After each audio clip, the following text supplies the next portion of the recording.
My name's Andrew Lawson and I'm a lecturer in the School of Law at UNE.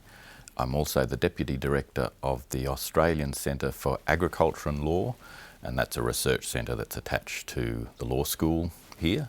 I'd just like to talk a little bit about what I lecture in. I lecture in a few different legal topics, but the one I want to talk about today is natural resources law.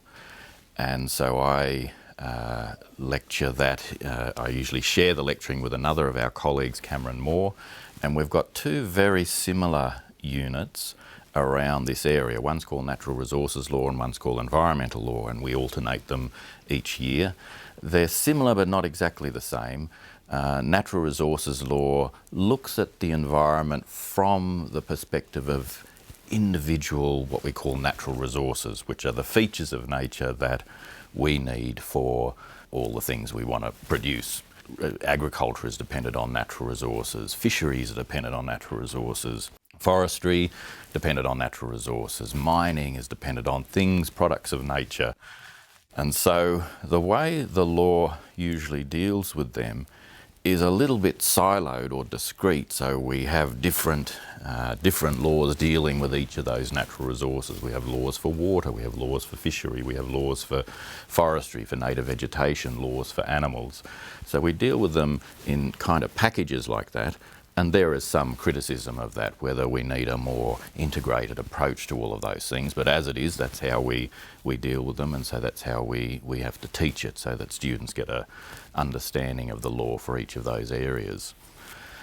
Why would you study natural resources law at UNE? Because natural resources management is one of the great issues of modern times, and it's also a great issue of ancient times as well. And we know that Aboriginal people and Torres Strait Islander people were incredible managers of a landscape. So when European explorers and settlers came to especially this part of the world, they found this wonderful set of natural resources well looked after for millennia.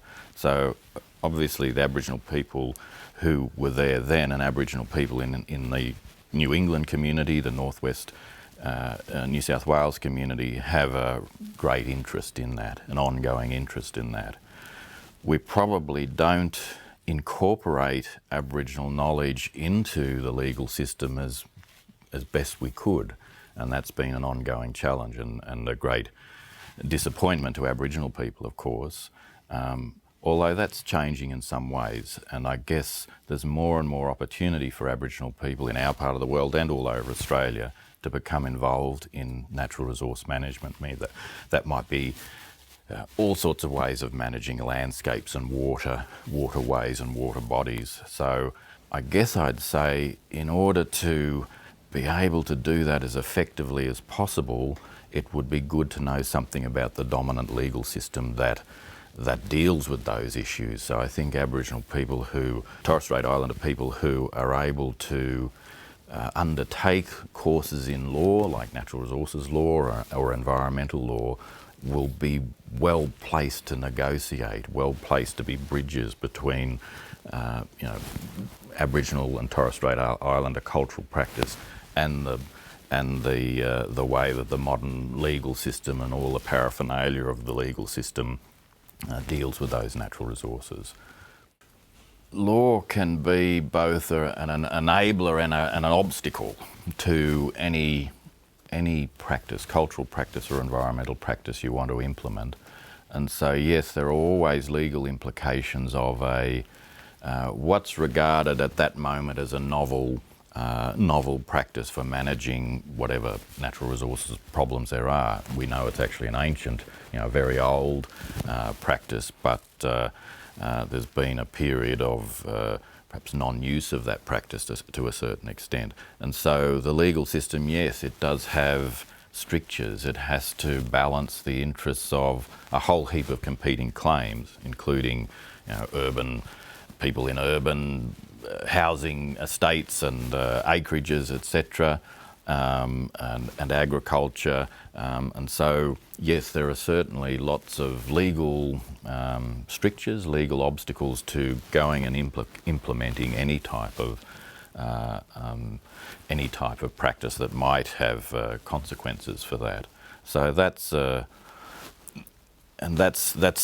part of the wrangling of the law. You know, there's a lot of toing and froing and a lot of trying to work out what is the best way. There's a lot of politics, there's a lot of behind the scenes work, which I guess leads me to another important point, is the limitations of the law. So anyone looking to use the law as a way of change, a way of policy change, a way of environmental change, pretty soon comes up against the problem that there are certain limitations to law. It can't do everything that we'd like it to.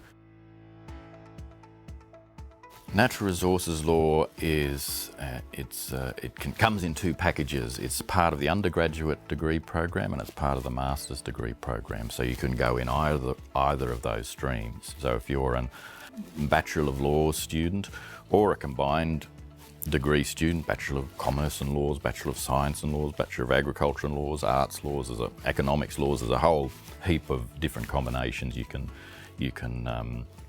enrol in. So you can go through the normal Bachelor of Laws course, and Natural Resources Law is an elective, so it's something that you would take because you have an interest in it. You'd take it as an elective, so it's not a core unit, it's an elective. And it's one of the choices you have when you consider the electives that you can take. Similarly, in the Masters of Law coursework Masters program, you can choose it as one of your units, one of your courses that you want to do. There's a slightly different assessment process between the Bachelor and the Masters, but you can do it. You can be a part of Natural Resources Law in either of those streams. So if the answer is, if you're doing a Bachelor of Laws, and I encourage lots of people to do Bachelor of Laws or the combined degree, you can take on in your third year of the program. If you're a full-time student, you can take on Natural Resources Law. Alternatively, in the following year, you can take on Environmental Law. So we run them as run them in tandem year by year, Natural Resources Law and Environmental Law the next year. One of the reasons I'd come to UNE is it's got a beautiful campus. It's a really stunning natural setting. It's very beautiful. We're in a very beautiful part of New South Wales.